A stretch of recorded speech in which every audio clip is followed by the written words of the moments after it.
Des affrontements particulièrement violents en tête de cortège. Il faut vraiment évidemment faire la différence entre la tête du cortège où, et c'est difficile d'avoir des chiffres exacts, mais on peut considérer qu'il y a plusieurs centaines de jeunes, souvent habillés en noir, souvent cagoulés, qui sont manifestement là pour en découdre avec la police. On en a vu certains casser des vitrines, des abribus, à peu près tout ce qui leur passe sous la main devient un projectile. J'ai vu certains attaquer des plates-bandes et essayer de prendre des pavés tout simplement pour s'en faire des projectiles. Donc ça c'est effectivement la tête de cortège de cette manifestation contre la loi travail qui ne ressemble évidemment plus vraiment à une contestation syndicale puisque le cortège syndical lui est toujours en route et se passe évidemment dans une toute autre atmosphère avec les banderoles de la CGT, de FO et évidemment ça se passe dans le calme, parfois de manière un peu sidérante puisqu'on a d'un côté les fanfares et le cortège calme et de l'autre effectivement en tête de cortège ces centaines de casseurs manifestement venus là pour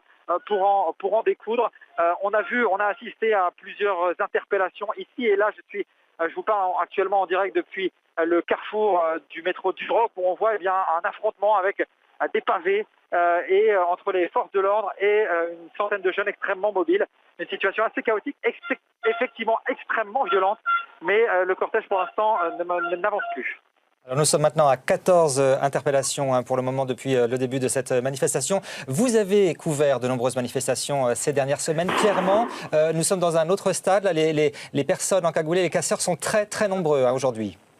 Oui, ils sont particulièrement nombreux, ils sont particulièrement mobiles. Au moment où je vous parle, en fait, les forces de l'ordre viennent d'actionner des canons à eau en tête du cortège, peut-être pour essayer de rafraîchir un petit peu les jeunes qui sont en tête du cortège et qui s'affrontent avec la police.